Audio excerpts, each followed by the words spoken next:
Hello everyone, welcome back to Heart It Out with Sai. And today I'm going to talk about reclaiming agency, pleasure, consent, and breaking societal norms. Now, the first point I have written down over here is the stigma around women pleasure.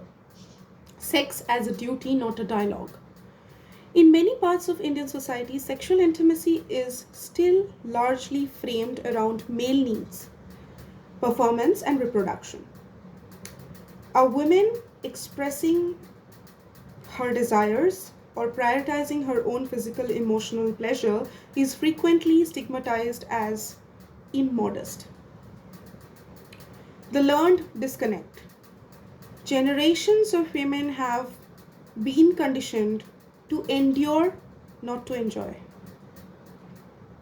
When society treats female pleasure as a taboo, it denies women a fundamental aspect of their human experience, directly impacting their overall psychological well being and self worth. Number second, the myth of perpetual consent in marriages.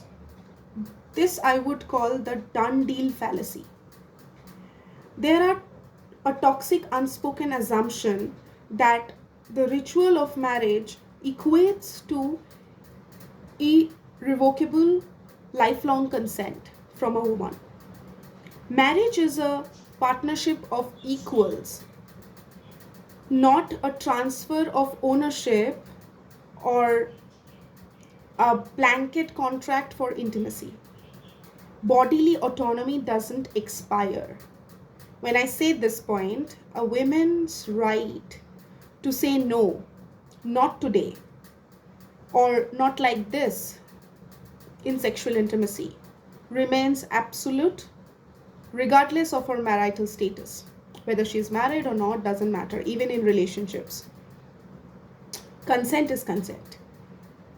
When families or partners ignore this, they reduce her dignity to a conditional privilege rather than a fundamental human rights. We need to understand these are fundamental human rights across the genders we have, not just male or female, women or male. Third point, the broader erasure of agency beyond the bedroom. The entitlement of a husband or his family might feel over a woman's physical boundaries almost always bleeds into her other areas of life. Her opinions, financial choices, and personal ambitions are frequently dismissed as secondary to the family's demand or the in law's demand after the marriage. The cost of objectification is my next point. When a woman is taken granted, it strips away her psychological safety. You cannot cultivate genuine emotional or physical intimacy in an environment built on cohesion or imposing power or assumption of submission, whether she is submissive, it's not like that, or exerting dominance, or to ensure one partner's voice doesn't matter at all. So the erasure of their agency completely collapses in this case. The fourth point, why we must talk openly. Because I believe that language is power and we cannot fix what we refuse to name it. Open, unapologetic conversations about women pleasure and consent and normalizing the reality that women are equal participants in an intimacy and not just passive recipients. Redefining what is intimacy. Open dialogue shifts the narrative from obligation to enthusiastic consent. It educates both men and women. That's why I always keep on saying psychoeducation and awareness is very important. This is the factor why. On what healthy boundaries look like, fostering relationships built on active communication rather than silent expectations from both the genders. And fifth point is breaking unhealthy generational norms, disrupting the cycle. We have to actively challenge the patriarchal scripts that excuse male entitlement. This means calling out behaviors that violate a woman's dignity, even when those behaviors are heavily disguised and as traditions or family values or rituals of marriage. Building a true partnership. True connections requires complete honoring of each other's individuality.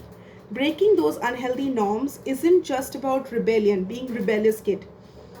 It's about healing generational traumas and building healthier, deeply connected, and equitable lives. So, this is me, your friendly counselor, Sairandra Mitra from Heart It Out with Sai, and I have written down this post. It's also there in my LinkedIn.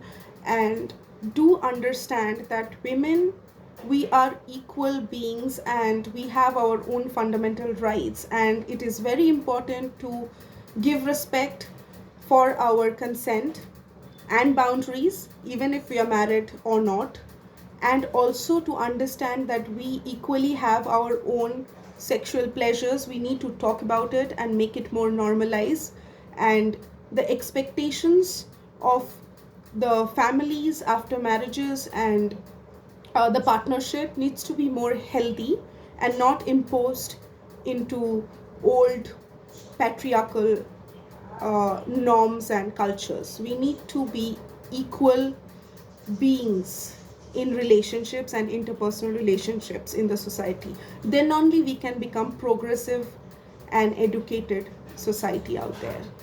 Let's make India progressive. Let's make India more educated. Thank you so much.